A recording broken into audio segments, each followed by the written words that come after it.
네, 다음 소식입니다. 미국 연방준비제도가 예상대로 금리를 연 3.5에서 3.75%로 4차례 연속 동결했습니다. 다만 연준 위원들 사이에 금리 방향을 놓고 의견이 엇갈렸는데요. 뉴욕 연결해서 자세한 소식 알아봅니다.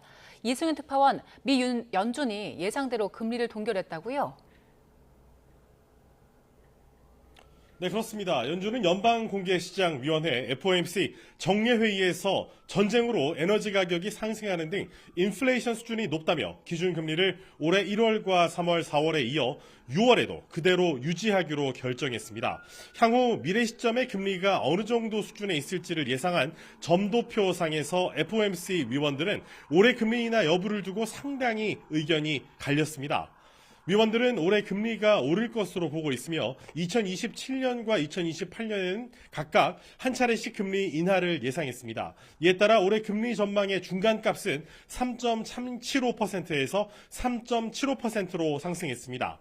9명의 위원은 올해 최소 한 차례 금리 인상을 예상했고 이 가운데 6명은 2차례 인상을 전망한 반면 다른 9명은 금리 동결 또는 인하를 예상했습니다.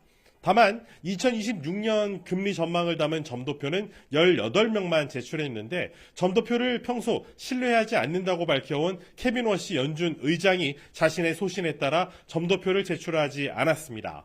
FOMC는 물가가 연준의 2% 목표를 상당히 웃돌고 있는데 특히 에너지를 포함한 일부 부문에서 발생한 공급 충격이 물가 상승의 원인이라고 설명했습니다. 경제 전망에서 GDP 성장률은 2.2%로 3월 전망치보다 0.2%포인트 하향 조정됐습니다. 특히 PCE 개인 소비자 물가 지수 상승률은 3.6%로 3월 전망치 2.7%에서 큰 폭으로 상향 조정이 이루어졌고 근원 PCE 물가 상승률도 2.7%에서 3.3%로 상승했습니다. 반면 내년 경제 상황과 관련해 성장률 전망은 3월과 변함이 없었고 PCE 물가 상승률은 2.3%, 근원 PCE는 2.5%가 될 것이란 전망이 나왔습니다. 케빈 워시 의장 체제로 바뀌면서 성명서는 4페이지로 축소됐고 기존 성명서에 있었던 위험의 균형 문구와 통화정책 행보에 대한 선제적 안내는 사라졌습니다.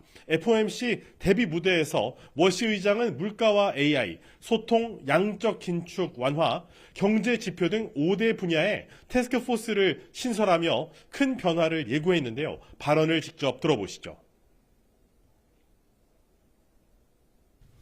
That's been going on for more than 5 years. Persistently high prices are a burden for the American people. But the recent past need not be prologue. 네, 시장 반응은 어땠습니까? 뉴욕 증시는 FOMC가 점도표에서 의견이 갈리긴 했지만 전체적으로는 연내 금리 인상을 예상했다는 발표에 일제히 하락 마감했습니다. 우량주 30개로 구성된 다우존스 30 산업평균 지수는 전장보다 0.98% 내렸습니다. 대형주 위주의 스탠다드 앤 푸어스 500 지수도 1.21%, 기술주 중심의 나스닥 종합 지수는 1.34% 하락했습니다.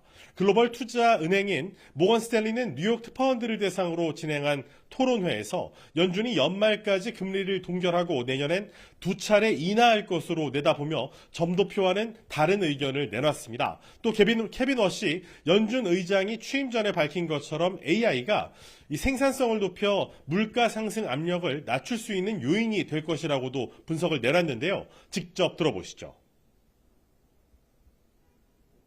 Your utility prices go up, but other things get less expensive. So in aggregate, what I would think is that there's likely to be a disinflationary force that goes into this, and I think that's a bigger, element of what Kevin Warsh will ultimately find.